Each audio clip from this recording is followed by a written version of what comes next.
Hey, it's your travel agent, David, and I am in downtown San Antonio, Texas.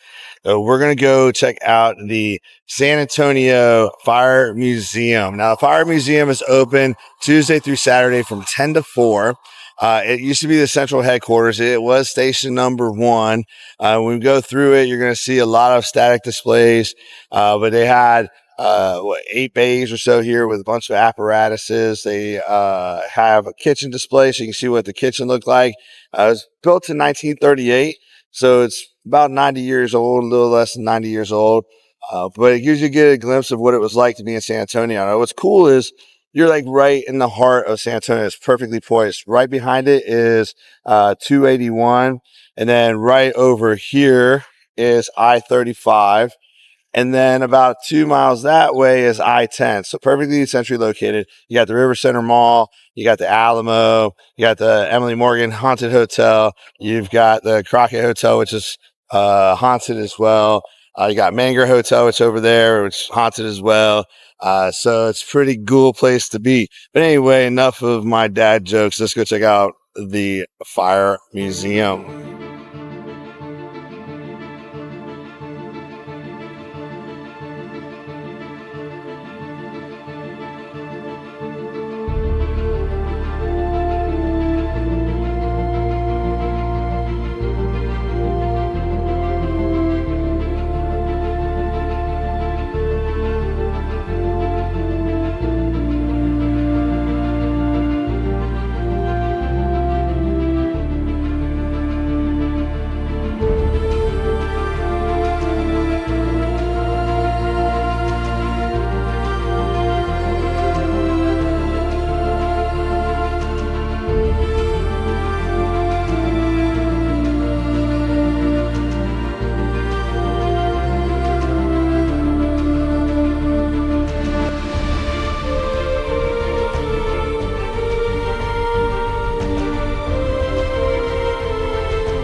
So it's pretty dark in here, but just if you've never seen an ambulance before, this is what the inside of it looks like. And hopefully you'll never see inside of it other than like tours. But it's been a while since I've been in one of these. But we would keep all of our supplies all up here. There would be some underneath the storage here. You got extra storage here. So we would put a stretcher here. And if we had an additional patient, we could keep them here. Or if we had a family member or somebody that we needed to keep here to help communicate, to translate, things like that, we got it. So all the big equipment would stay up here on the top. So you would have your heart rate monitor, your AED, suction, things like that. And the main medic, when they're not taking care of the patient, we come here. We would call into the ER, give them an update of what we've got, where we're at, things like that, get any medical advice if we needed anything like that. And then we would always talk to the driver right through there. So it's pretty cool. A lot of functionality here. You got your oxygen over here. You've got all the different buttons in here to work the lights, the suction. Just a really cool experience. Had a lot of fun on ambulances. A lot of hard work, a lot of tragedy too, but it's really cool. And what's awesome about it is they have all these compartments around here that you would have different types of equipment. You put all your backboards and things like that. And here, hey, look at that. They still do. You got your collapsible backboard, so if you need to get into tight places, you got that. Right here would usually sit your oxygen tanks, and the main line would feed right through here so that it would support your system. There's different things. What are there? Oh, that's the avionics section there.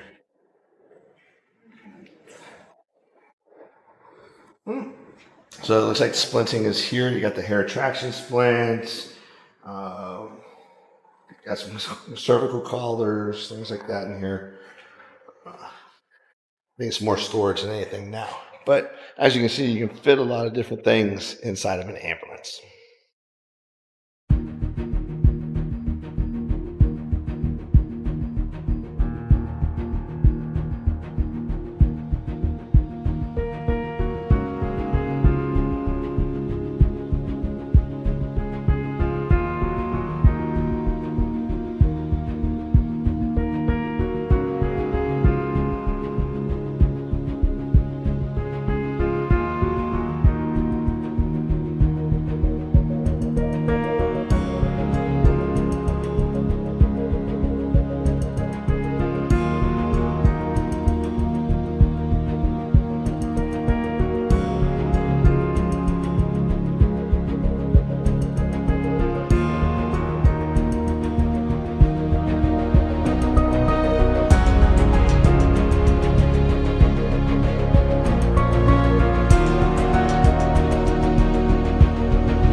So back in the day, they had wood ladders. These wood ladders, they weigh about 10 pounds per foot. So like they have a 50-foot wood ladder over in the other building. It weighs 500 pounds, and to employ it takes between 6 and 8 firefighters. Now, there's a picture up there, since we're talking about ladders, that for general pushing, they did this victory ladder race, and you intertwined the ladders, and basically each ladder supported its weight, but they had a couple of them supporting multiple ladders. So if you look back at the video, you'll see what I'm talking about. But it's just, they're insane. Now we use fiberglass.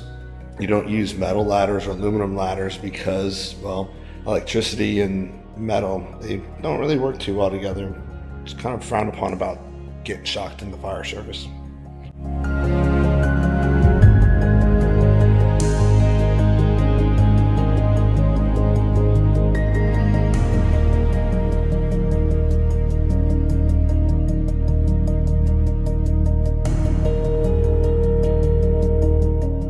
Well, that completes our time at the San Antonio Fire Museum. If you have any questions, let me know. If you're in downtown San Antonio, it's going to be really easy to get to because it's literally across the street from the backside of the Alamo.